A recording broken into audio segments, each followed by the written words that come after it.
अस्सलामु अलैकुम।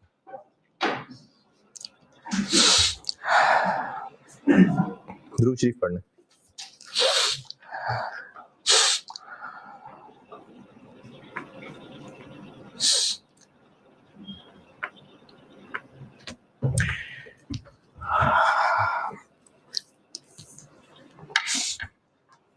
अच्छा, ये जो लेक्चर नंबर मैंने रखा है 1, जो मैं यहाँ सीरियल नंबर चलाया करूँगा। वैसे तो आप लोग जो यहाँ मेरे सामने बैठे हुए हैं, आप भी कोशिश करिए कि लेक्चर का रेफरेंस नंबर लेके रखिए, लेकिन मेनली मैंने ये ऑनलाइन वालों के लिए नंबरिंग की हुई है ताकि उसको ट्रैक कर सकें। अच्छा, अभी इस लेक्चर में मैंने आपको मेनली कुछ जनरल नसीहतें करनी है, आपकी पढ़ाई से रिलेटेड, आपकी स्ट्रेटेजी से रिलेटेड। और जी जी बस ये जो आपका ये बोर्ड होगा, ये पीडीएफ फॉर्म में मिलेगा तो आप नहीं यहाँ पे तो लिखना पड़ेगा, ऐसा कुछ नहीं हो सकता।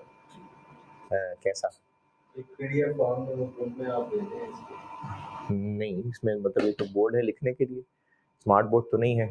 अच्छा, तो वो जो मैं लिखूंगा बोर्ड पे, वैसे बहुत ज्यादा नहीं होगा लिखने को, लेकिन मेरा तो एक्सपीरियंस है, तो लिखते ना बंदा लॉजिक और टीचर का फिटनेस रह जाता और ये ज्यादा तो है ना लिखने में ही होती है। हाँ हाँ। अच्छा, वैसे बीएफडी में लिखना होगा बहुत ज्यादा, क्योंकि सवाल ही सवाल सॉल्व होंगे। लेकिन मैं भी तो नहीं, जो मैंने बोर्ड पे सवाल सॉल्व करने होंगे वो तो मैं ही कर रहा हूँ ना। लेकिन आप पता नहीं सही लॉजिक। चलें, कोशिश करेंगे कि आपको लिखने में अगर टाइम दूं तो फिर आप लिखने तक मैं चुप रहूं, इस तरह से कर लेंगे। तो पीडीएफ नहीं है सच, लिखने वाला ही होगा। तो एक तो कुछ जनरल नसीहतें, फिर उसके अलावा आपकी पढ़ाई से रिलेटेड, फिर बीएफडी से रिलेटेड, फिर ये कि मैं आपके लिए इस कोर्स में क्या कर रहा हूँ, स्टडी मटेरियल क्या होगा, मेरा क्या तरीका होगा पढ़ाने का। तो मेनली मैंने इसी पे बात करनी है। पहले सबके लिए, यानी जो ऑनलाइन सुन रहे हैं, क्योंकि ज्यादा दुनिया ऑनलाइन सुन रही होती है, पहले सबके लिए कुछ जनरल नसीहतें कि आप जो यहाँ बैठे हैं, जो आप मेरे सामने आके बैठ गए हैं, जो आपने पढ़ाई के लिए टाइम निकाल लिया है, तो अब आगे क्या करना है। देखिए, जो लोग तो है ना आर्टिकल्स में, अभी कितने लोग हैं जिनके अभी आर्टिकल्स चल रहे हैं सामने बैठे हुए में से? चलो 5-6 लोग ही हैं। ज्यादा जो है इसका मतलब वो वर्किंग लाइफ में आ चुके होंगे।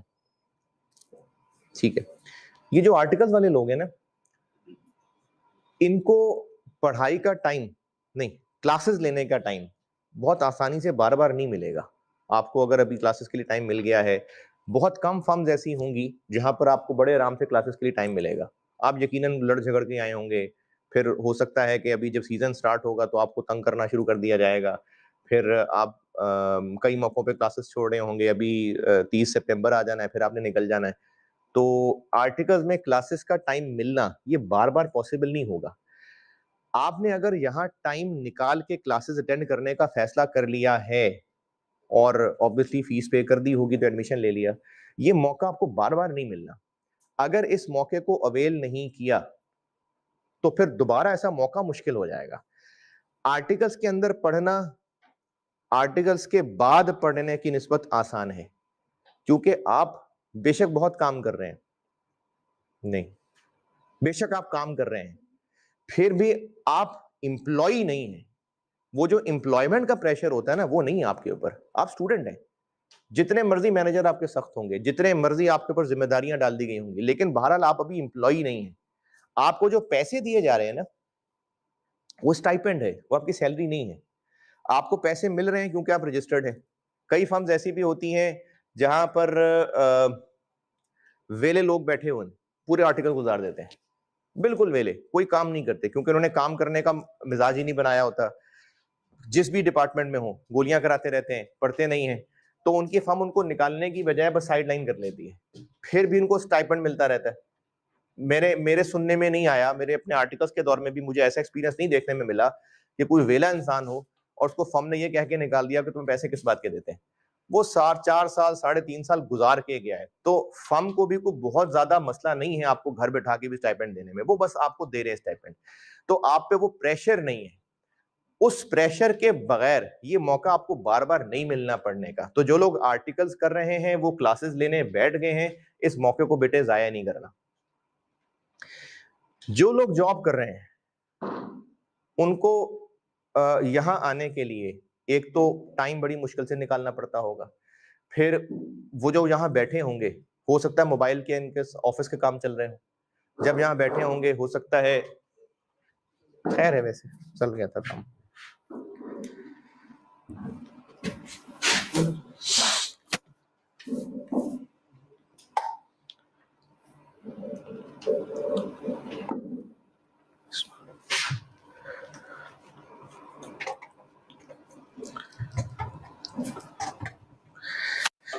इसका क्या करूं यार मैं, जेब में डाल, कौन सी जेब में डालूं?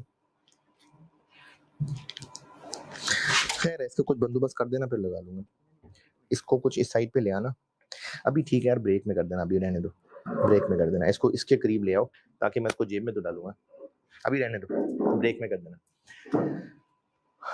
अभी मैं ना कोई आधे पौने घंटे तक मगरिब की ब्रेक करूंगा, फिर कर देना। अभी रहने दो।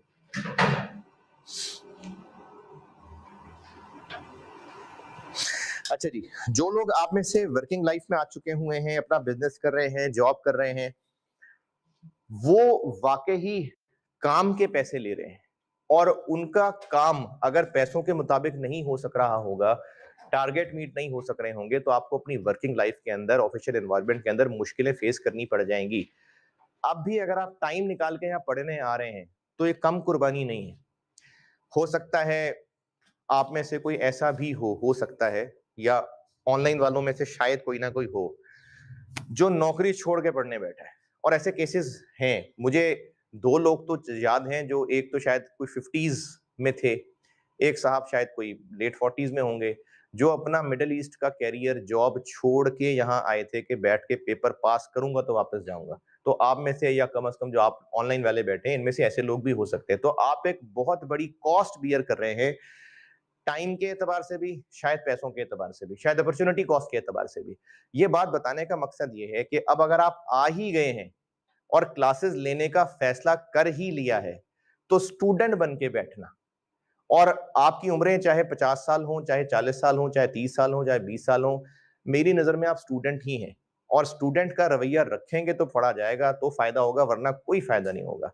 जो आप में से मेरी शोहरत पे, मेरे बारे में सुन के, मेरे बारे में जान के क्लासेस पढ़ने बैठा है और उसको लगता है शायद मैं कोई ऐसा मंत्र पढ़ दूंगा, शायद मैं आपको ऐसा कुछ घोल के पिला दूंगा, उससे आपका बीएफडी पास हो जाएगा, तो नहीं, ऐसा नहीं होगा। मेरे साथ पूरा का पूरा आपका पूरी की पूरी सपोर्ट होगी, पूरी की पूरी आपकी इन्वॉल्वमेंट होगी, तो हम मिलके कुछ क्रिएट कर सकते हैं, वरना आप बिल्कुल टाइम जाया करके चले जाएंगे। तो मुझे सबसे पहली चीज आपसे वो डिटर्मिनेशन, वो अज़म चाहिए कि क्लास में बैठना है, इंसान बन के, स्टूडेंट बन के, तो फिर जरूर बीएफडी पढ़ने में मजा भी आएगा और आप कुछ ना कुछ हासिल भी करेंगे। लेकिन अगर ऐसे बैठेंगे कि अपने ऊपर एहसान कर रहे हैं, या मुझ पे एहसान कर रहे हैं, या किसी पे एहसान कर रहे हैं, तो फिर नहीं चलेगा काम। तो इसलिए आप पहले फोकस्ड होके बैठिएगा, क्लासेस का हिस्सा बनना है, सीख के जाना है। दूसरी नसीहत ये ऑनलाइन वालों के लिए, आप जो फिजिकल में आके बैठते हैं ना, आप बेशक बोझ समझ के आए, जबरदस्ती आए, लेकिन आप बहरहाल रोज 6, 6:30, 7, 8, 9, 10 बजे तक यहाँ बैठेंगे पढ़ने, टिक के बैठेंगे। लेकिन वो जो ऑनलाइन वाले बच्चे होंगे, उन्होंने लेक्चर लेना है, नहीं रहने दो, कल लेक्चर सुन लेंगे, वीकेंड पे सुन लेंगे, अच्छा ये क्लाइंट को गुजार लें, फिर लेक्चर सुन लेंगे। आप जब तक अपना एक रेगुलर स्केड्यूल नहीं बनाएंगे ना, जब तक आप अपना डिसिप्लिन नहीं मेंटेन करेंगे, आपसे लेक्चर नहीं पूरे होने। आपका दिसंबर आ गया होगा और आपके 50 लेक्चर रहते होंगे सुनने वाले। तो उसका तरीका ये है कि आप अपने लिए टाइम रखें, आप अपने लिए एक जगह रखें, और जो भी जगह और जो भी टाइम रखें उसको फिर कंटिन्यूसली फॉलो करें। वो टाइम आपका शाम का हो सकता है, सुबह का हो सकता है, वो जगह आपका घर हो सकती है, वो लाइब्रेरी हो सकती है, वो फर्म हो सकती है। वैसे फर्म में ना करें तो अच्छा है, मतलब अच्छी बात नहीं। फर्म में अगर आप कर रहे होंगे तो रिसोर्सेज सारी फर्म के यूज कर रहे होंगे, फिर आप यकीनन काम छोड़ के पढ़ाई कर रहे होंगे और लुक बिजी डू नथिंग हो रहा होगा। तो इसलिए फर्म ना करें, बेहतर नहीं है। लेकिन जहां भी बैठे कोई एक जगह, कोई एक टाइम डिसाइड, लाइब्रेरी वैसे अच्छा होता है, घर में कर लें बेशक, लेकिन जब तक आप एक टाइम एक जगह फिक्स नहीं करेंगे आपसे लेक्चर आई गारंटी नहीं पूरे लिए जाएंगे। तो आप ऑनलाइन वालों को नसीहत है कि एक टाइम रखिए, फिर उस टाइम को फॉलो करिए। आप यहां आए हैं और मैं उसमें आपके लिए क्या कर सकता हूं मैं वो बताता हूं। मैं ना कैफ को भी पढ़ाता हूं, आप में से जो लोग मुझसे पहले पढ़े हुए हैं, मैं कैफ को पढ़ाता हूं। और कैफ का जो अकाउंटिंग का पहला तो नहीं, वो तो खैर अब बिल्कुल बेसिक लेवल पे चला गया हुआ है, लेकिन कैफ 1 एक पेपर है, अकाउंटिंग का 1 पेपर, वो भी पढ़ाता हूं। यानी मैंने उस बच्चे को भी पढ़ाना है जो अकाउंटिंग पहली दफा सीख रहा है, और आप लोगों को भी पढ़ाना है। तो मैंने एक वाइड रेंज ऑफ जनरेशंस को पढ़ाना है। लेकिन मैंने ये ऑब्जर्व किया है कि स्टूडेंट स्टूडेंट ही होता है, चाहे उसकी उम्र जो मर्जी हो। तो मैंने आपको बच्चा समझ के ही पढ़ाना है। ये चीज इसलिए बता रहा हूं कि आपको अगर कुछ ना समझ आए, यहां तक कि अगर आपने मुझसे कैलकुलेटर पे ये भी पूछना है ना कि पावर कैसे लेते हैं, तो मैं पास आके बता दूंगा, कोई मसला नहीं है, मैं बता दूंगा, क्योंकि आप यहां बैठे हैं सीखने। अगर आप ये बैरियर बना लेंगे कि अब मैं इतना सीनियर हो गया हूं, या ये जो उस तीसरे बेंच पे बैठा हुआ ये मेरा जूनियर है, कल ही मैं इसकी क्लास ले रहा था, और हो सकता है आप में से कोई फॉर्म फेलो भी बैठा हो, तो अगर आप शर्माते रह जाएंगे कि कोई बात समझ नहीं आई है, पूछेंगे तो शर्म आएगी, फिर नहीं सीखेंगे। तो मैं तैयार हूं आपको कॉन्सेप्ट समझाने के लिए। आपको बहुत ही बेसिक से मसाइल भी हो, बहुत बेसिक सी बोंगियां भी अगर आप मारते हो, मैं वो भी बताने के लिए तैयार हूं, क्योंकि मैं पढ़ाना चाहता हूं। तो अगर आप पढ़ना चाहते हैं, सीख के जाएंगे। मैं आपके लिए क्या कर सकता हूं, बीएफडी जो है ना, बिजनेस फाइनेंस डिसीजंस, है तो न्यूमेरिकल, लेकिन इसमें कोई स्टैंडर्ड नहीं है, कोई लॉ नहीं है। जैसे सीफैप के पेपर्स की अगर बात करें, तो फाइनेंशियल रिपोर्टिंग क्या उसका फ्रेमवर्क है, क्या स्टडी मटेरियल है, आईएफआरएस स्टैंडर्ड है। ऑडिट का क्या है, आईएसए स्टैंडर्ड्स हैं। कंपनी लॉ क्या है, कॉर्पोरेट लॉस क्या है, लॉ है। टैक्स क्या है, लॉ है। तो 4 पेपर तो ये लॉ है, और लॉ का मतलब है कि जो लिख दिया वो लिख दिया, उसी पे मुश्किल सवाल बन जाए तो बन जाए, लेकिन जो भी है वो सब लिखा हुआ है। बिजनेस फाइनेंस डिसीजन पे कोई स्टैंडर्ड नहीं है, ये सब कॉन्सेप्ट बेस्ड स्टडी है न्यूमेरिकल, ज्यादा न्यूमेरिकल है, लेकिन कॉन्सेप्ट बेस्ड है। तो मेरा पढ़ाने का तरीका ये होगा कि मैं आपको कॉन्सेप्ट सिखाऊंगा, मेरा मेन फोकस कॉन्सेप्ट पे है, लेकिन कॉन्सेप्ट के साथ प्रैक्टिस। यानी मैं ये नहीं करूंगा कि कॉन्सेप्ट सिखाया, एक सवाल किया, बस खत्म। नहीं, मेरी कोशिश होगी कि मैक्सिमम सवाल हम बोर्ड पे आपके रजिस्टर पे कर रहे हो। क्लास में कोशिश करूंगा कि मैक्सिमम सवाल क्लास में हो।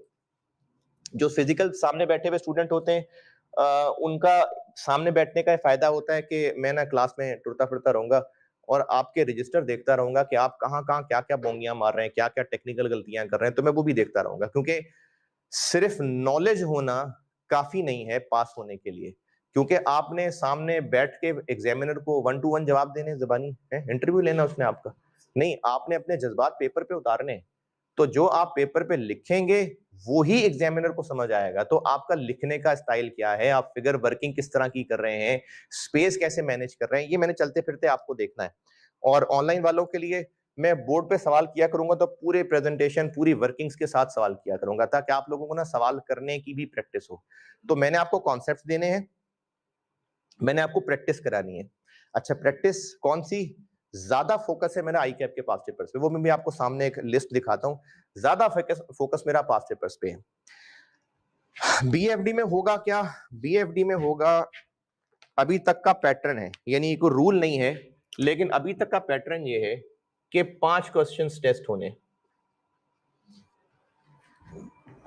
अभी तक का पैटर्न 5 क्वेश्चन है, ये पिछले तकरीबन दिसंबर 16 से जब से सीफैप 4 बना है 5 क्वेश्चंस का पैटर्न टेस्ट हो रहा है।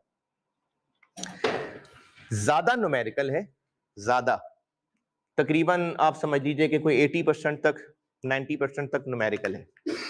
बाकी 10-20% क्या है, क्या रट्टा है? नहीं, रट्टा नहीं है, रट्टा नहीं है। आप से आपका एक्सपर्ट ओपिनियन मांगा जा रहा होगा, वो जैसे जैसे टॉपिक पढ़ाऊंगा वैसे वैसे बताता रहूंगा, लेकिन उसमें आपने अपने कॉन्सेप्ट को लिखना होगा, रीजंस लिखनी होंगी, आपको रिपोर्ट लिखने को कह देंगे, आप को एक बिजनेस खरीदने को कहा होगा और उस पर अपना ओपिनियन देना होगा। तो 10-20% ये थ्योरेटिकल है।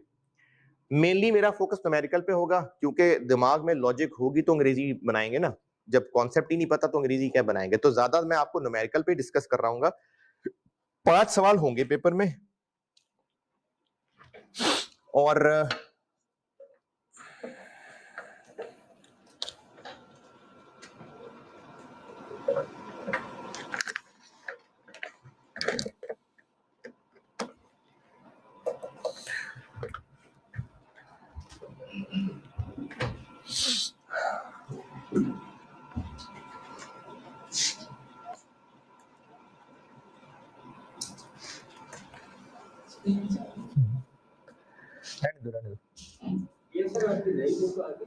ये अगले वीक में इंशाल्लाह आ जाएगी, शायद अभी कल परसों ही आ जाए, लेकिन अगले वीक में।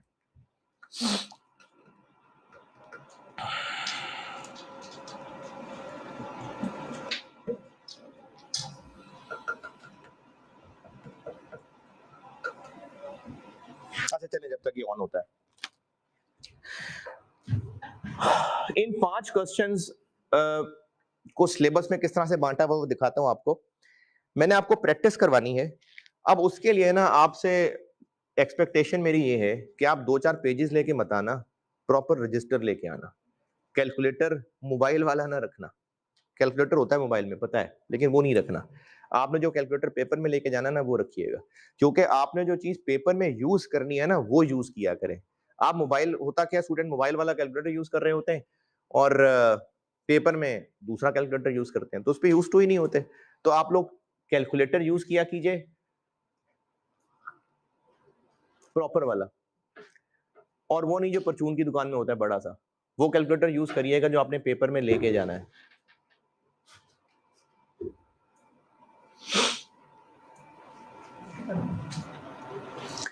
ये भी होता है सर।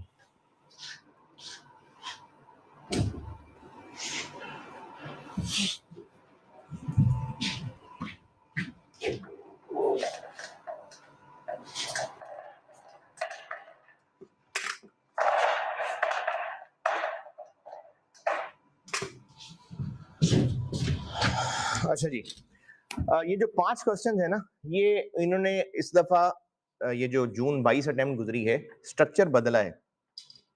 जिन लोगों ने पहले बीएफडी अटेम्प्ट किया हुआ है, पहले से मेरी बात है जून 22 से पहले जिन लोगों ने पढ़ा हुआ है, दिसंबर 21 तक सिलेबस और था, और जिन लोगों ने पढ़ा हुआ है पहले बीएफडी,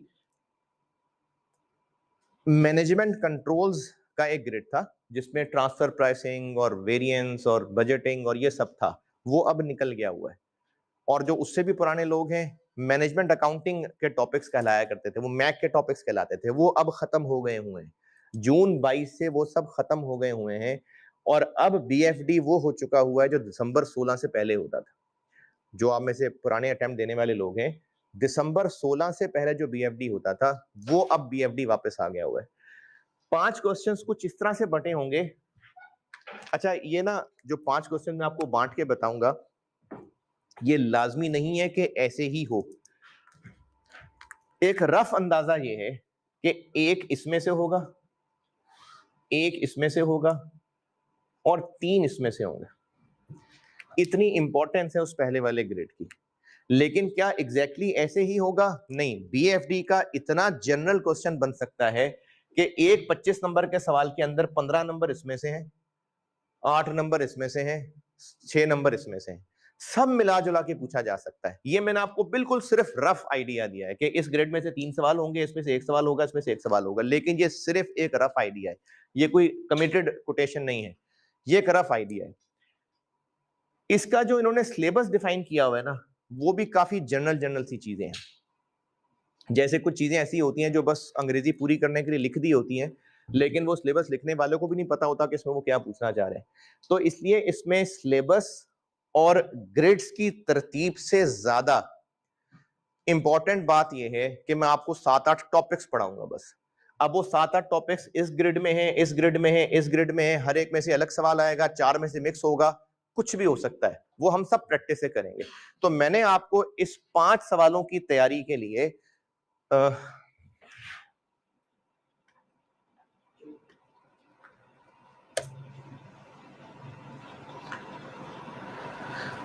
7 टॉपिक्स पढ़ाने। इन 5 सवालों की तैयारी के लिए मैंने आपको 7 टॉपिक्स पढ़ाने हैं। ये 7 ही हैं। पहला जो है ना वो एक डिफरेंट चीज है, और 9 जो लिखा हुआ है वो तो मैंने पास्ट पेपर्स कंपाइल किए हैं, तो पीछे 7 टॉपिक रह जाते हैं। तो ये 7 टॉपिक हैं जो मैंने आपको पढ़ाने। मैंने इस पूरे सिलेबस को ना अपने जो भी आपको पढ़ाना है उसको मैंने 7 टॉपिक्स में बांटा हुआ है। किसी को वेटेज बहुत ज्यादा दे रहा हूँ, किसी पे हो सकता है मैं महीना 1.5 महीना लग रहा हो, किसी पे 10 दिन लग रहे हो। तो मैंने इस पूरे बीएफडी को सिलेबस को 7 टॉपिक्स में बांट के आपको पढ़ाना है। और ये मैं आपको फिर कह रहा हूं कि ये जरूरी नहीं है कि एक सवाल सिर्फ इसके ऊपर टेस्ट होगा। हो सकता है एक सवाल का एक पार्ट इसमें से हो, एक पार्ट इसमें से हो, एक पार्ट इसमें से हो, ऐसा बिल्कुल हो सकता है। इसलिए प्रैक्टिस बहुत जरूरी है, बहुत शदीद जरूरी है प्रैक्टिस। तो मैंने बोर्ड पे प्रैक्टिस करनी है, और आप लोग पढ़ाई का टाइम तो खैर निकाल ही रहे हैं। रिपोर्टिंग, जो लोग 4-5 लोग रिपोर्टिंग में बैठे हुए थे, या वो जो ऑनलाइन में से काफी सारे रिपोर्टिंग में होंगे, रिपोर्टिंग में मेरी क्लास की मेहनत निस्बतन ज्यादा है। बीएफडी में होमवर्क बहुत इंपॉर्टेंट है, क्योंकि बीएफडी का जो सवाल है ना वो आप पूरा पूरा लिखेंगे, स्पेस मैनेजमेंट आएगी, टाइम मैनेजमेंट आएगी, तो आप बीएफडी करना सीखेंगे। मैं तो आपको क्लास में सिखा दूंगा कॉन्सेप्ट, लेकिन उसका सवाल हाथ से सॉल्व करना आपके लिए बड़ा जरूरी है। तो मेरी प्रैक्टिस का एक मेन हिस्सा क्लास में हो रहा होगा, क्लास वर्क, और वो आप सब सॉल्व कर रहे होंगे। जो ऑनलाइन वाले हैं वो तो मुझे नहीं नजर आ रहे, लेकिन आप ये जो सारी दुनिया सामने बैठी ना, ये आप सॉल्व कर रहे होंगे, मौत ना पड़े सवाल करते हुए आप सॉल्व कर रहे होंगे। आप खुद रजिस्टर पे पूरा पूरा सॉल्व कर रहे होंगे। नहीं सवाल लिख के सॉल्व करेंगे, आपसे नहीं होना पेपर के अंदर, क्योंकि जिन्होंने पेपर अटेम्प्ट किया हुआ है बीएफडी का, खास तौर पे जो इस दफा पेपर आया था, पेपर एवरेज था, टुवर्ड्स आसान, एवरेज टू आसान था, लेकिन अंग्रेजी में इतनी कहानियां लिखी हुई थी, इतने मुश्किल तरीके से चीजें सुनाई हुई थी कि वो पढ़ने वाला ये सोचते ही रह जाएगा कि मैंने इसको खत्म करना। 2.5 सफे का एक सवाल, 1.5 सफे का एक सवाल। तो इसलिए पेपर पूरा होना ही बड़ा मसला हो जाता है। किनके लिए मसला? जिन्होंने कभी सवाल लिख के नहीं किए होते। तो इसलिए सवाल लिखने हैं, सीरियसली सवाल लिखने हैं आप लोगों ने। रजिस्टर 2-2 4-4 पेजेस क्लाइंट से ना उठा के लाना, पूरा रजिस्टर लेके आना, और उसको लिखने के लिए आपने अपना कैलकुलेटर पास रखना है। तो मुझे आपसे लिखा हुआ रजिस्टर, आपसे सॉल्व किया हुआ एटीट्यूड चाहिए। तो मेरा काम है आपको इन 5 क्वेश्चंस के लिए 7 टॉपिक्स तैयार करवाना, फिर विद भरपूर प्रैक्टिस, जिसमें क्लास में बोर्ड पे सवाल कर रहा हूँ। अच्छा, कुछ टॉपिक्स ऐसे हैं जो मैं क्लास में बोर्ड पे नहीं कर रहा हूँ, आप ही कर रहे होंगे। वो आप ही सवाल, रिस्क एक टॉपिक है, मैंने आपको सिखाना है, आप ही सवाल कर रहे होंगे वो सारे। तो इसलिए जो क्लास के अंदर बैठे हुए लोग हैं उनकी इन्वॉल्वमेंट बड़ी जरूरी है। अच्छा, अब इसमें सवालों के लिए मटेरियल क्या है, या पढ़ने के लिए क्या मटेरियल है? बीएफडी आपको पेपर में अलाउड है बुक लेके जाना, और कोई सी भी आप 2-3 किताबें लेके जा सकते हैं। तो ये जो बुक मैंने बनाई हुई है ये आपके पेपर में लेके जाने के लिए है। ये जो बुक मैंने बनाई हुई है ये सेल्फ स्टडी बुक सोच के नहीं बनाई थी। यानी अगर आपको लगता है कि आप बुक पढ़ें, पढ़ते चले जाएं, सारा कुछ बुक से खुद ही पढ़ के सीख लेंगे, नहीं, ये करने के लिए फिर मुझे 2000 सफे की बुक लिखनी पड़ती। तो ये सेल्फ स्टडी बुक नहीं बनाई हुई है, ये बुक मेरे साथ मिला के चल सकेंगे। यानी मैं आपको जो कॉन्सेप्ट सिखाया करूंगा ना, जैसे आप पूछ रहे थे कि लिखना पड़ेगा, तो जो सवाल है वो तो बोर्ड पे हम लिख रहे होंगे, लेकिन मैं आपको जो कॉन्सेप्ट दे रहा हूँ, जैसे मैं एक चैप्टर मिसाल के तौर पे दिखाता हूं।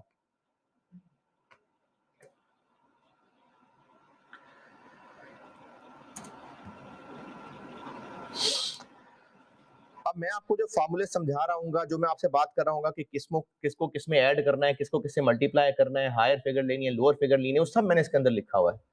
तो मैं आपको कॉन्सेप्ट समझाया करूंगा और फिर कहा करूंगा फलाने पेज पे फलानी लिखी हुई चीज पढ़ ले। तो इसलिए कई चीजें लिखने की उस तरह जरूरत नहीं पड़ रही होगी। एक और मिसाल बताता हूं।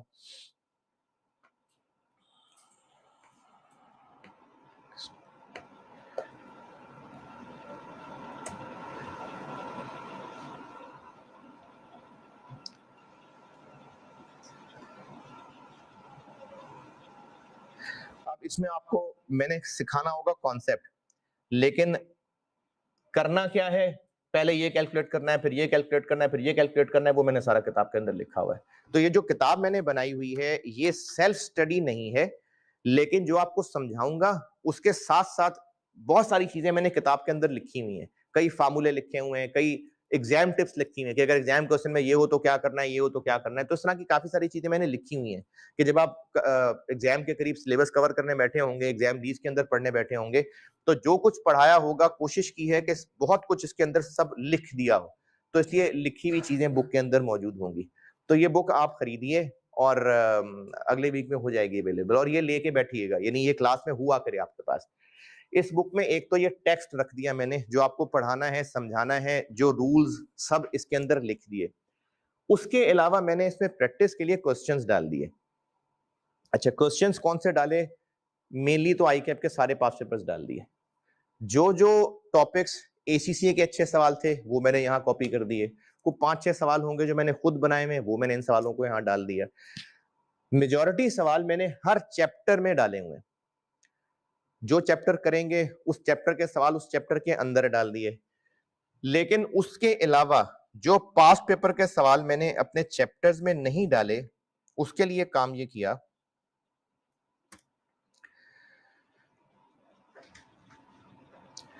ये पढ़ा जा रहा है या इसको मैं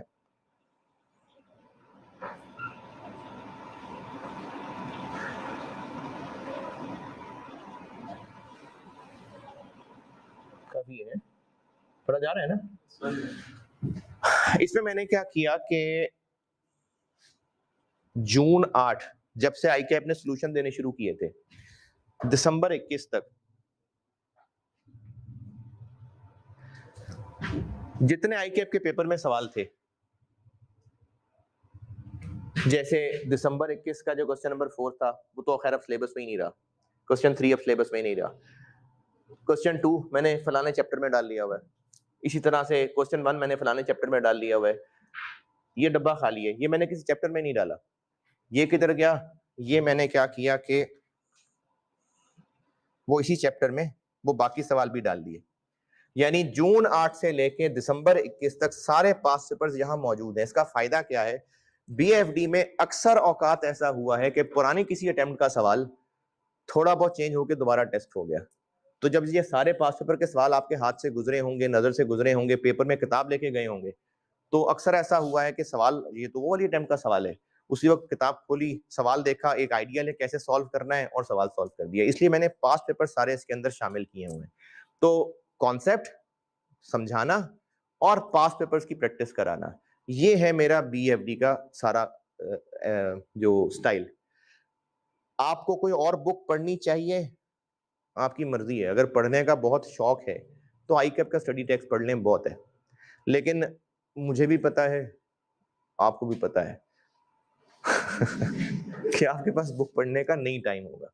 तो इसलिए जो कॉन्सेप्ट सिखा रहा हूँ, जो प्रैक्टिस करा रहा हूँ, हाँ बीएफडी पढ़ने के लिए, पास करने के लिए भी काफी है, गोल्ड मेडल लेने के लिए काफी है, लेकिन कॉन्सेप्ट समझें और सवालों में उसको ट्रांसलेट करें और मेरे साथ साथ चलते रहें। बस क्लास वर्क करा रहा हूँ, साथ साथ इन्वॉल्व होकर सवाल करते रहें, होमवर्क दे रहा हूँ, होमवर्क करके आए, फिर तो आप बीएफडी पास करने के चांसेस बहुत बढ़ जाएंगे। तो कॉन्सेप्ट देना है और प्रैक्टिस करवानी है, क्लास वर्क में भी और होमवर्क में भी। इस पढ़ाई की स्ट्रेटेजी से रिलेटेड आपने कोई सवाल पूछना है तो पूछें, कि ये जो सब स्ट्रेटेजी बता रहा हूं मैं पढ़ाने की, इसके हवाले से कुछ पूछना है तो पूछें। जी, कितनी कोई ओल्ड? ये जो अभी बिल्कुल सही है, सिर्फ ये है कि उसमें से वो टॉपिक्स निकाल दिए और एक छोटा सा टॉपिक है वो ऐड कर दिया, छोटा सा टॉपिक है, और एक अटेम्प्ट ऐड कर दी, छोटी मोटी एक दो गलतियां थी वो ठीक कर दी, बस वही बिल्कुल ठीक है, हो जाएगी यूज। हाँ जी, और कोई सवाल?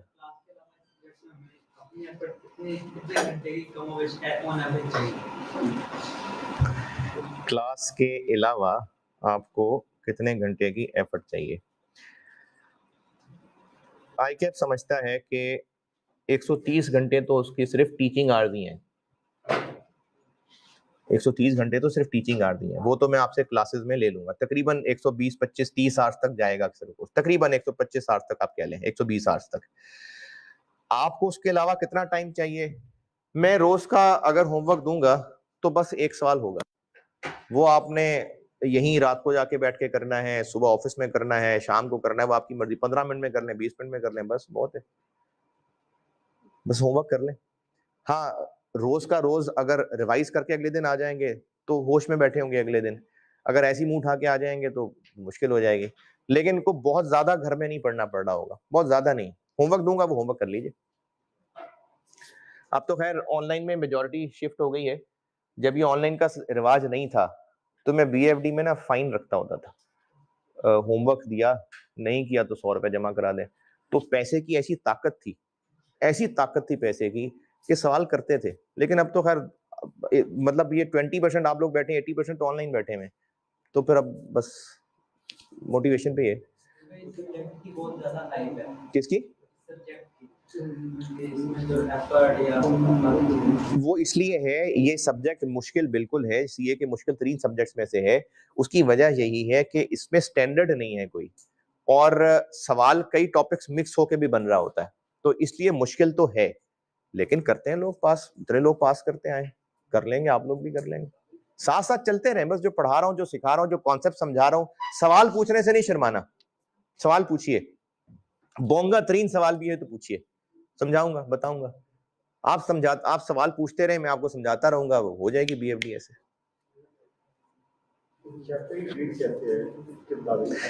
चैप्टर की जो ग्रिड है ना, वो इससे इतनी अच्छी इसलिए नहीं फिट हो सकती, थोड़ी बहुत तो मैं कर देता हूं। जैसे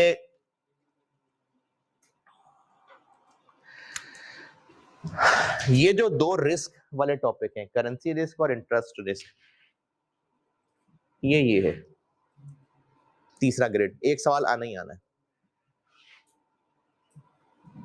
इसके अलावा जो बाकी है ना, लॉन्ग टर्म डिसीजन मेकिंग भी, cost of capital, portfolio, sources of finance, business valuation, ये इन दोनों के अंदर फैले हुए हैं। यानी मैंने आपको जो लॉन्ग टर्म डिसीजन मेकिंग पढ़ाना है, उसमें कुछ चीजें ऐसी हैं जो सिलेबस में इनमें लिखी हुई हैं, कुछ हैं जो इसमें लिखी हुई हैं। बिजनेस वैल्यूएशन की कोई चीज इसमें लिखी हुई है, कोई इसमें लिखी हुई है, तो इसलिए ये दोनों ग्रिड्स जो हैं वो कुछ मिक्स से ही हैं। हाँ, ये आप सेपरेट कह सकते हैं, ये जो आखिरी वाला ग्रिड है वो ये है, आखिरी ग्रिड ये है, बाकी दोनों ग्रिड्स मिक्स हैं। इसलिए बता रहा हूं ना कि ये जो ग्रिड लिखने वाले हैं ना, ये उनको खुद भी नहीं पता होगा उन्होंने क्या क्या लिखा हुआ है, और ये मैं अपना गुमान नहीं कर रहा, मैं आपको कुछ मतलब फैक्चुअल बात बता रहा हूं। तो ये बस लिखी हुई हैं चीजें, लेकिन चूंकि इनमें स्टैंडर्ड्स नहीं है ना, अब जैसे स्पिन ऑफ, स्पिन आउट, ये लिखने वाले को नहीं पता उसने क्यों लिख दिया हुआ है, किताब में भी इनका जिक्र नहीं है। तो ये तो बस कुछ चीजें लिखी हुई हैं, लेकिन क्या नॉर्म्स चल रही हैं, सवाल किस तरह के होते हैं, वो आईकैप के पास पेपर से ही आइडिया हो रहा है। तो इसलिए मैं आपको ये नहीं कह सकता कि चैप्टर 1 इस पॉइंट को कवर कर रहा है, चैप्टर 2 इस पॉइंट को कवर कर रहा है, मिक्सचर है कॉन्सेप्ट्स का। तो इसलिए मेरा फोकस सिलेबस की लाइन आइटम्स की बजाय टॉपिक्स पे, और सवाल भी ऐसे ही होता है, 2-3 टॉपिक्स मिक्स हो जाते हैं। और बताइए जी, और पूछें जो पूछना है। आईकैप में कितने परसेंट क्वेश्चन सॉल्व हो गया तो काफी हद तक सिक्योर हो गई? मैंने जब बीएमडी पास किया था तो मैंने 64 नंबर का पेपर किया था, 64। इस 64 में मतलब जो 36 मैं निकाल रहा हूँ, उसमें से एक 16 नंबर का तो किया ही नहीं था, या 20 नंबर का तो किया ही नहीं था, और एक ऐसा था जो मुझे इस करके आने के बाद पता चल गया था कि मैं इसको बिल्कुल ही उलट ले गया था और टोटली डिफरेंट करके आया हूँ। तो इसलिए मैं समझता हूँ मैं 64 नंबर का पेपर करके आया था, पास हो गया। बाकी कई इस तरह के वाक्य सुनने को मिलते हैं। बात पेपर पूरा करना जरूरी नहीं है, आपको एग्जामिनर ने हर स्टेप के, हर कैलकुलेशन के नंबर देने हैं, जब गिनते गिनते पूरे 50 हो जाएंगे, आप पास हो जाएंगे। बल्कि एक अजीब बात, चूंकि मुझे एक आर्टिकल स्टूडेंट ने की, तो पता नहीं शायद आप लोगों में से कोई समझता ही ऐसा हो, उसने कहा जी कि अगर पेपर में बोंगियां मार देना तो जो एग्जामिनर है वो बुरा मान जाता है, और वो कहता है कि इतनी बोंगी, इतने कॉन्सेप्चुअल मसले, इसको तो पास होने का ही नहीं हक है, तो वो पेपर ही फेल कर देते। तो नहीं, ऐसे नहीं होता है, इस तरह से नहीं होता है। आपने जो जो पेपर में किया है, जितना किया है, इवन कि अगर आपने 55 नंबर का भी पेपर अटेम्प्ट किया है ना, और जो किया वो सही किया, आप हो जाएंगे पास। तो इसलिए इसके ऊपर नहीं कुछ कह सकते कि कितने नंबर का पेपर करेंगे तो ही आपके पास होने के चांसेस बढ़ेंगे, बस सही करते जाएं बस। और उसके अलावा ना मैं आपको टिप्स बताता रहूंगा, एग्जाम टिप्स बताता रहूंगा कि इसको इस पेपर इस वाले सवाल को पेपर में सॉल्व करते, टाइम ना होता तो क्या करते, टाइम होता तो क्या करते, ये वर्किंग ना समझ आ रही होती तो क्या करना चाहिए, इस तरह मैं साथ साथ बताता रहूंगा। अगर आप उन बेसिक बेसिक चीजों को साथ लेके चलते रहे ना तो इजी इजी मार्क्स आना शुरू हो जाते हैं। तो करते करते अगर अच्छा पेपर अटेम्प्ट किया तो 55 में भी पास हो सकते हैं, नहीं सही अटेम्प्ट किया तो 100 नंबर करके भी फेल हो जाएंगे। तो इसलिए ये कोई इतना क्रिटिकल इशू नहीं है कि कितने नंबर का पेपर आप करेंगे तो पास होंगे, सही करेंगे तो 55 में भी पास हो जाएंगे। जी, पढ़ाई की स्ट्रेटेजी से रिलेटेड मेरे जो रोल है उससे रिलेटेड, मैं क्लास में आपसे क्या एक्सपेक्ट कर रहा हूँ, आप मुझसे क्या एक्सपेक्ट कर रहे हैं, स्टडी मटेरियल से रिलेटेड। अच्छा, टेस्ट के बारे में एक तो ये कि शुरू शुरू के जज्बात हैं, जैसे जैसे सेशन आगे बढ़ता है तो टेस्ट तो लोग देते नहीं हैं, लेकिन फिर भी यहाँ पैक में अगर एक टेस्ट की रूटीन चलती हुई तो जरूर हुआ करेंगे। मैं पर्सनली ना सवाल बना रहा हुआ करूंगा ना मैं मार्क कर रहा हुआ करूंगा, यानी मेरी पर्सनल इन्वॉल्वमेंट नहीं होगी। हाँ, टेस्ट सिस्टम चलेगा कोई तो जरूर हुआ करेंगे, वो आप भी पूछ लीजिएगा कॉलेज से, मैं भी पूछ लूंगा, लेकिन मेरी उसमें इन्वॉल्वमेंट नहीं होगी, यानी मैं उसको ओन नहीं कर रहा उन टेस्ट को। बाकी होते होंगे, बिल्कुल होने चाहिए, लेकिन स्टूडेंट्स देते नहीं है टेस्ट। बहरहाल जो देने वाले होंगे हो जाया करेंगे शायद। कहने को तो हाँ सही बात है ये, लेकिन देते नहीं है लोग टेस्ट, लेकिन कर लेंगे, कर लेंगे, टॉपिक वाइज कर लेंगे, यानी कोई वीकली नहीं, टॉपिक वाइज। टॉपिक खत्म होगा तो फिर तो सर उसको आपसे लाके डिस्कस कर सकते हैं आप? टाइम मिल जाए तो जरूर कर लें। हाँ, अगर टेस्ट दे दिया तो। हाँ, एक और बात मुझे अचानक याद आ गई, बड़ी जरूरी है। मैंने आप लोगों को जब पढ़ाना है ना तो या तो होता ना कि सारी दुनिया मेरे सामने बैठी होती, तो उससे ये होता है कि जो कॉन्सेप्ट सिखाया होता है, समझाया होता है, वो कुछ सामने बैठे हुए के सवालों से या शक्लें देख के आइडिया हो जाता है कि बात बनी है नहीं बनी है, और एक्सप्लेन कर देता हूँ। लेकिन अब बहुत सारी दुनिया कैमरे के पार बैठी हुई है, वो मुझे फौरन अपनी शक्लें नहीं दिखा सकते, वो फौरन मुझसे बात नहीं पूछ सकते। तो मैंने ना वाइड रेंज ऑफ स्टूडेंट्स को सामने रख के पढ़ाना है, मैंने गोल्ड मेडलिस्ट को भी सामने रख के पढ़ाना है, मैंने उसको भी सामने रख के पढ़ाना है जो सीए में आ गया था, उसकी मेहरबानी है, बस घसीट घसीट के चल रहा है, मैंने सबको सामने रख के पढ़ाना है। ऐसा हो सकता है, ऐसा हो सकता है कि आप में से कुछ लोगों को लगे यार ये तो बच्चों वाली बातें सर बता रहे हैं, हो सकता है, लेकिन वो बर्दाश्त करिएगा, क्योंकि आपका लेवल अगर यहां होगा तो कुछ ऐसे भी होंगे जिनका लेवल यहां होगा, तो मैंने ना सबको सामने रख के पढ़ाना है। तो हो सकता है आपको मेरी कुछ चीजों में लगे कि ये तो बड़ी बेसिक सी बात बता रहे हैं, तो वो मुझे बतानी जरूरी होगी, मजबूरी होगी। तो इसलिए अगर आप क्लास में कहेंगे नहीं नहीं सर ये तो आता है आगे चलें, तो ये ना करिएगा, मैंने सबको पढ़ाना है, मैंने सबको सामने रख के चलना है। और आप जो मेरे सामने बैठे हुए लोग हैं, मैं फिर कह रहा हूं, मेरे लिए ना सब बराबर है, मैंने आपको बच्चों की तरह ही पढ़ाना है। अगर आप कोशिश प्रोवाइडेड कोशिश कर रहे हैं, ये नहीं कि 10 दिन बाद मुंह उठा के आए और 10 दिन में पढ़ा कुछ नहीं को आज ये दोबारा बता दें, नहीं ये नहीं करना, लेकिन आप कोशिश कर रहे हो और कोई बहुत ही बेसिक सी बात भी पूछनी हो जरूर पूछिएगा, क्योंकि जितना ज्यादा हमारे आपस में कनेक्शन स्ट्रांग होगा, जितना ज्यादा मैं आप लोगों तक चीज पहुंचा रहा हूँ, उतना ही क्लास का एनवायरनमेंट अच्छा चल रहा होगा। तो आपने पूछने से नहीं शर्माना है, लेकिन ये बात मैंने आपको इसलिए बताई है कि ऐसा पिछली क्लासेस में होता रहा है, कुछ बच्चे कहते थे सर आप तो बहुत बेसिक बातें बता रहे हैं, तो मैंने सबको बताना है, मैंने सबको समझाना है, मेरे लिए एक एक स्टूडेंट क्लास का इंपॉर्टेंट है। तो इसलिए आप लोगों को कोई भी बहुत सी बेसिक बात भी पूछनी हो वो भी पूछिएगा, कोई मसला नहीं। हाँ, कुछ लिमिटेशन होंगी, कोर्स भी खत्म करना है भाई, तो कुछ लिमिटेशन जरूर होंगी, लेकिन आपकी तरफ से वेलकम कि आपको कुछ पूछना है तो आप जरूर पूछिए, पूछिए। है पूछे जो आपको जी जी आप जरूर पूछिए। नहीं नहीं आप भी यंग ही हैं, बताएं। तो आपने ये बात की है बेटा आप लेट ना हो जाए, मुझे बेसिक इतना नहीं पता होगा क्योंकि मेरी पहली अटेम्प्ट है क्लियर थी और बाकी पेपर पास किए, मुझे बड़ा टाइम हो गया, मैंने ये पेपर दिए। अच्छा, वो जो बेसिक मैथ होता है ना, वो भी मैं पूछूंगी, बड़ी मुद्दत से क्लियर कर दूंगी, तो वो थोड़ा शायद मैं पूछूं तो बाकी इरिटेट ना हो। अच्छा, ये तो अब कुछ ऐसे बाद ही पता चलेगा कि आप बेसिक कितना को बेसिक पूछना चाह रहे हैं। वो आप पूछिएगा, जरूर पूछिएगा, लेकिन ये बाकी इरिटेट होंगे नहीं होंगे? क्योंकि बाकी लोग खुश होंगे कि चलो यार थोड़ी देर पढ़ाई तो रुकी ना। हाँ, तो वो खुश होंगे, आप बेफिक्र होकर पूछिएगा। अच्छा जी, एक तो ये कि अभी मगरिब पढ़ लें, और मगरिब भी पढ़िएगा, सूटे लगाने ना चले जाइएगा, मगरिब पढ़ के आइए। मैं ना फिर 8 को बजे क्लोज कर दूंगा उसके बाद, ठीक है? बाकी फिर पढ़ाई मैं इंशाल्लाह कल शुरू करूंगा। लेकिन आपसे कुछ और पढ़ाई से रिलेटेड चीजें शेयर करनी है, खास तौर पे ऑनलाइन वालों से, तो अभी मगरिब के बाद वापस आ जाइए। पॉज कर दे यार। अच्छा, मैं ना शुरू ऐसे करूंगा कि ये जो आपको इधर लिस्ट नजर आ रही है, short term decision making syllabus में नहीं है। ये दिसंबर 21 तक थी सिलेबस में, उसके बाद से ये सिलेबस से निकल गई है। फिर मैंने यहाँ पर इसको क्यों रखा है?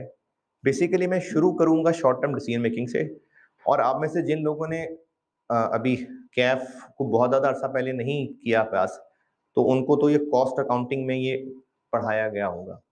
लेकिन जो ज़्यादा अरसा पुराने हैं, जिन्होंने कॉस्ट बहुत पहले पढ़ी थी, वो इसको बिल्कुल भूल चुके होंगे। तो इसको शुरू में लाने का मकसद मेरा ये है कि आपको ना डिसीजन मेकिंग का आइडिया दे सकूं।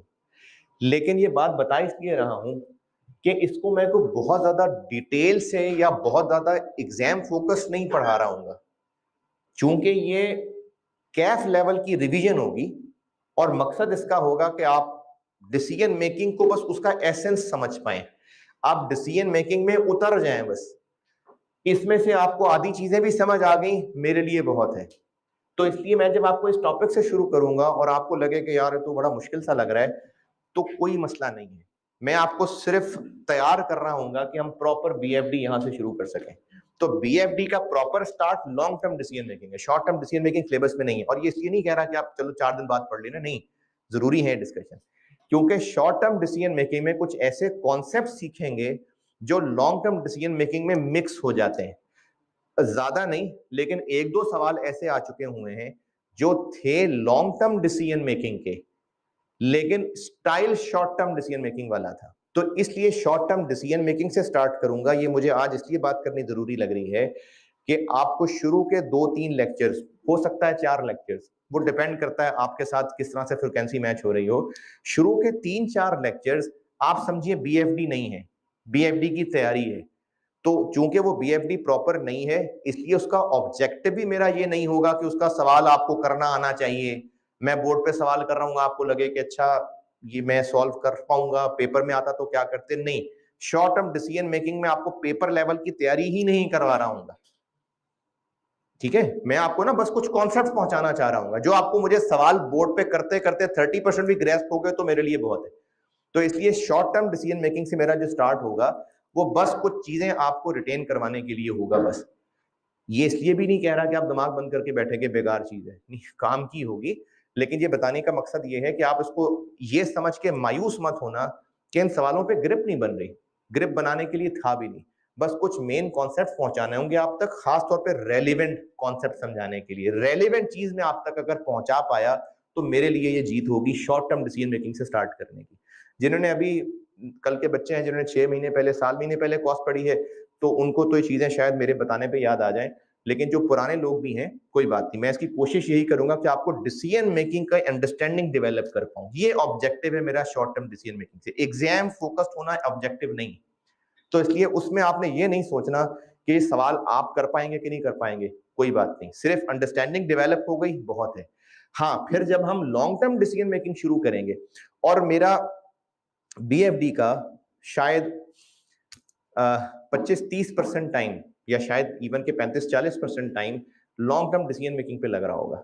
एक बार आप लॉन्ग टर्म डिसीजन मेकिंग में कदम जमा गए, 2 सवाल भी आ सकते हैं उसमें से, 5 में से 2 सवाल भी आ सकते हैं। एक तो इंशाल्लाह आएगा ही आएगा, 2 भी आते रहे हैं तो एक तो 2 सवाल तैयार हो रहे होंगे।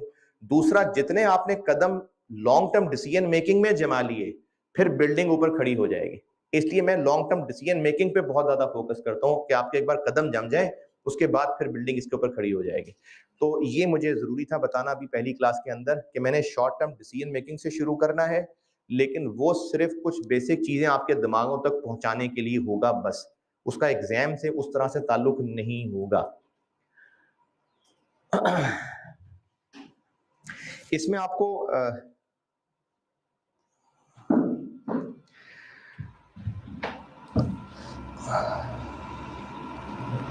बुक की जरूरत रोज पढ़नी है, ये मैंने पहले भी बात की थी, दोहरा रहा हूं क्योंकि रोज बुक हो आपके पास, क्योंकि मैंने सवालों ही पे मोस्टली रहना है। मैंने आपको कॉन्सेप्ट समझाना है, फौरन सवाल पे ले आना है, तो इसलिए जो बुक है ये आप उठा के ले आना, क्लास में आपके पास बुक हुआ करे। और ऑनलाइन वाले लोग बुक सामने रख के ही लेक्चर सुनना, तो बुक बहुत जरूरी है, बहुत जरूरी। मैं इस पर बहुत फोकस कर रहा हूँ, बुक आपके पास होनी चाहिए। जिन लोगों के पास, अभी किसी ने पूछा था तो मैं कैमरे पे भी बता देता हूँ कि किसी के पास मेरी पिछले सेशन की बुक है, चल जाएगी। मैंने इसमें मैक्सिमम एक अटेम्प्ट ऐड की है, एक अटेम्प्ट ऐड की है, एक छोटा सा कॉन्सेप्ट ऐड किया है और आउट ऑफ सिलेबस चीजें निकाली हैं बस, और एक दो गलतियां थी सोल्यूशन में, वो मैंने ठीक की हुई है, तो वो भी बुक चल जाएगी। अगर बहुत पुरानी है तो वो रहने दें, नई वाली खरीद लीजिएगा जो अगले वीक में आएगी। मुझे आप तक मेनली यही बातें पहुंचानी थी, अपनी स्ट्रेटेजी से रिलेटेड, अपने पढ़ाने के तरीके से रिलेटेड, और मैंने शुरू किस चैप्टर से करना है, बाकी तरतीब पढ़ते जाएंगे, पता चलता जाएगा मैं किस चैप्टर के बाद कौन सा चैप्टर कराता हूँ, लेकिन लिंक रखने की वजह, लिंक रखने के हिसाब से तरतीब चला रहा हूँ। एक चैप्टर पढ़ाऊंगा, उससे लिंक होगा तो अगला पढ़ाऊंगा, फिर लिंक होगा तो उससे अगला पढ़ाऊंगा, तो पढ़ाने की तरतीब एक फ्लो में ही चल रही होगी। तो ये गाइडेंस आपको देनी थी मैंने आज की क्लास के अंदर, अपनी स्ट्रेटेजी आप तक लानी थी। और एक बार फिर पूछ रहा हूँ, अगर आपने कुछ पूछना है इन चीजों से रिलेटेड, क्योंकि वैसे तो इस हुलिये के साथ ये मिसाल अजीब ही है, लेकिन एक मूवी थी एवाटार। अच्छा सर, इसमें जो मैनेजमेंट एक मिनट बात पूरी कर मैं फास्ट पूरी कर। एवाटार एक मूवी थी, देखी हुई? थोड़ी थोड़ी, चलें फिर मिसाल रहने दें। उसमें ना वो जो एवाटार होता है, वो क्रीचर होते हैं, वो जिन, क्या नाम होता है उन परिंदों का, वो उनके साथ ना एक कनेक्शन जोड़ते हैं, वो अपनी चोटी को ना उनकी दुम के साथ जोड़ते हैं और फिर उनमें आपस में कनेक्शन बन जाता है। कनेक्शन बनता है तो फिर वो उसकी हुक्म मानना शुरू कर देते हैं और पूरी प्रॉपर सवारी बन जाती है। तो मेरा और आपका ना कनेक्शन जुड़ेगा, आप मुझ पे भरोसा करके मेरी बात मान के चलेंगे, इस चीज पे यकीन करके बैठेंगे कि मैंने सिंसेरिटी के साथ आपको सिखाना है। जब ये बिलीफ बन जाएगा ना, फिर आप देखेंगे कि आप सीख रहे होंगे। ये आपको खैर नजर तो आ ही जाएगा, मेरी एफर्ट से नजर आ जाएगा कि खुलूस से पढ़ाता हूँ, और कुछ क्लासेस आगे गुजरेंगी तो कुछ और भी आपकी जिंदगी में अच्छी चीजें ऐड करने की कोशिश करूंगा। जिन्होंने मुझसे पहले पढ़ा हुआ है उनको अंदाजा है, वो भी इंशाल्लाह कोशिश करूंगा। लेकिन टीचिंग में मैं बहुत खुलूस से जान मार के ही पढ़ाता हूँ, इस यकीन के साथ जब हमारा आपस का कनेक्शन स्ट्रांग हो जाएगा ना, फिर आपको सीखने को भी मिलेगा। और वो तभी हो सकता है जब मैं भी आपके साथ मुखलिस हूँ, तो मैं तो हूँ, आप भी मेरे साथ मुखलिस होकर ही पढ़ने बैठे, मुझ पर भरोसा करके आगे बढ़े, और ये सोचते हुए कि जो भी पूछना बेफिक्र होकर, बेशर्म, हाँ बेशर्म होके पूछिए। बस लास्ट एंड करता हूँ, कुछ पूछना है तो पूछे, नहीं तो फिर क्लोज करते हैं क्लास। जी, लीनियर प्रोग्रामिंग अभी भी है? लीनियर प्रोग्रामिंग है, लेकिन पहले ये दो लेवल पे होती थी, एक शॉर्ट टर्म डिसीजन मेकिंग में होती थी और एक लॉन्ग टर्म डिसीजन मेकिंग में होती थी। तो शॉर्ट टर्म डिसीजन मेकिंग वाली खत्म हो गई है, लॉन्ग टर्म डिसीजन मेकिंग वाली है, कैपिटल राशनिंग है एक टॉपिक, उसमें है। इसका प्लान मैसेज शेयर कर दीजिए, कब क्या क्या पढ़ाया जा रहा है, उससे क्या होगा, सिलेबस एंड कब तक एक्सपेक्टेड होगा? इंशाल्लाह ये अक्टूबर एंड तक या मैक्सिमम नवंबर के फर्स्ट वीक तक हो जाएगा एंड, क्योंकि ये 9-10 मुहर्रम कब बन रहा है? संडे मंडे ना, अच्छा ठीक है, तो वो छुट्टी भी निकल गई, और 12 रबीउल अव्वल की तो मेरा नहीं ख्याल ऐसे छुट्टी होगी, तो छुट्टियां कोई नहीं है। तो इसलिए मुझे अब जो मैंने भी इनिशियली कैलकुलेशन की थी, मुझे तकरीबन कोई 45 डेज यानी क्लासेस डेज चाहिए तकरीबन।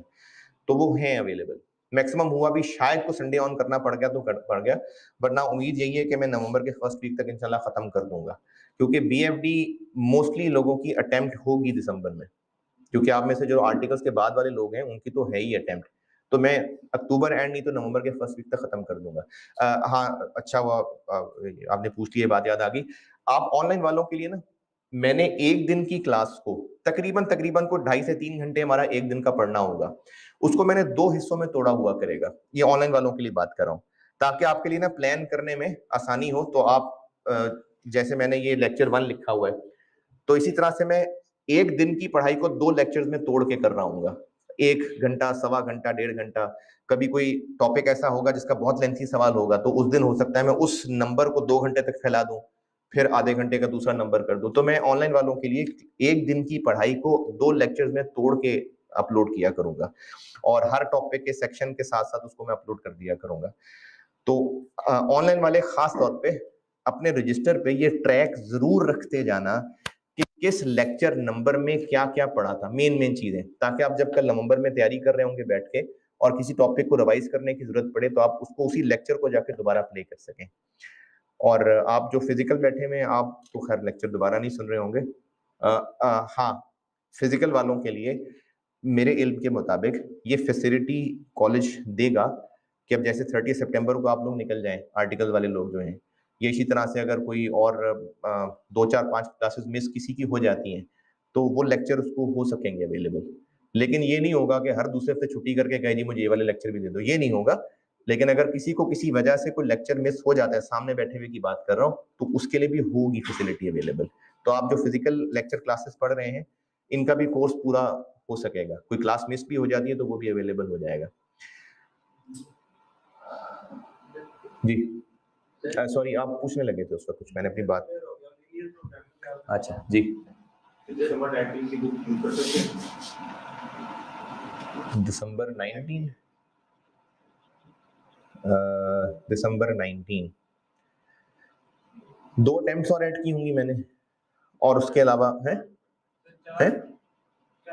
नहीं, एक तो हुई नहीं थी ना। समर 19 पूछ रहे हैं आप? दिसंबर 19 पूछ रहे हैं ना? हाँ, मेरे ख्याल में 4 अटेम्प्ट्स उसके बाद और ऐड हो गई होंगी, और शायद एक आधे टॉपिक में कुछ मुझे लगता है मैंने एडिशन की थी। जैसे मैंने एक, मुझे पता है वो एक छोटा सा फार्मूला था, वो आईकेप की बुक में था, वो मैंने ऐसे अपनी बुक में नहीं डाला हुआ था। इस दफा वो 3 नंबर का सवाल टेस्ट हुआ था, तो मैंने उसको अपनी बुक में भी डाल दिया। तो एक चीज ऐड कर दी। इसके अलावा मुझे लगता है कि मैंने शायद थोड़ी सी शायद कुछ चेंजेस किए। बाकी हम पढ़े हुआ करेंगे, आपको पता चल जाएगा। वो आप वैसे कॉपी साथ अटैच कर लेना, क्योंकि बुक पेपर में लेके जा सकते हैं। अगर आप 2-4 चीजें लिख भी लेंगे तो कोई नहीं पेपर में मसला करेगा। हाँ जी, और जी सर भी कैब के अंदर एक रीजन पेपर आया था एमएफए का। अच्छा, उसके अंदर भी बीएफडी का कुछ क्वेश्चन वो कह रहे थे कि इंक्लूडेड वो ये रिस्क मैनेजमेंट नहीं है। रिस्क मैनेजमेंट वो डिफरेंट तरह का है, वो थ्योरेटिकल है। वो ये वाला उस तरह से नहीं है। ये जो इसमें आपको मैं कॉस्ट ऑफ कैपिटल पढ़ाऊंगा, सोर्सेज ऑफ फाइनेंस है, ये है थोड़ा बहुत एमएफए में। तो फिर आगे सवाल क्या था इसमें? मतलब ये सोर्सेज ऑफ फाइनेंस वगैरह, मतलब उससे ज्यादा डिफिकल्टी होगा, या वो कह रहे थे कि काफी क्वेश्चन आपको कवर हो जाता है बीएफडी में? एमएफए एक बहुत अजीब सा पेपर है। अभी जब तक उसके लिए कोई नस्लें 2, 4, 5 नहीं ना गुजरती, तब तक नहीं पता चलेगा कि एमएफए का पेपर का मकसद क्या था जिंदगी का। वो अभी पता नहीं क्या है। जी, ये रिवीजन का पैटर्न वही रखना है जिसका लेक्चर्स जब आप तैयारी कर रहे होंगे बैठ के। बहुत जल्दी पूछ लिया सवाल ये, मतलब बहुत जल्दी है ये। नवंबर की तैयारी क्या करनी है? बहरहाल उसमें मैं पर्सनली रिकमेंड ये करता हूँ कि आप जब फाइनल तैयारी कर रहे हो तो उल्टा चल लीजिएगा। यानी मैंने जिस तरतीब से पढ़ाया होगा आप उससे उल्टी रिवीजन करिएगा, क्योंकि उससे फायदा होता है। जो रीसेंट पढ़ा होता है जब आप वो रिवाइज करते हैं तो वो आता होता है, जल्दी हो जाता है।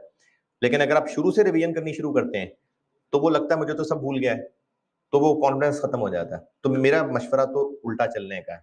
बाकी लेकिन इट्स टू अर्ली, करेंगे बात इस एग्जाम मंथ कैसे गुजारना है, एग्जाम वीक कैसे गुजारना है, और एग्जाम डे कैसे गुजारना है, एग्जाम के 3 घंटे कैसे गुजारना है, ये करता रहूंगा साथ साथ आपको एडवाइसेस। चलिए ठीक है जी, मेरे ख्याल में इसको एंड करता हूँ। और कल से रजिस्टर कैलकुलेटर आप प्रॉपर लेके आइए, और कल से मैं इंशाल्लाह शॉर्ट टर्म डिसीजन मेकिंग से स्टार्ट करता हूँ। ठीक है जी, अल्लाह हाफिज़।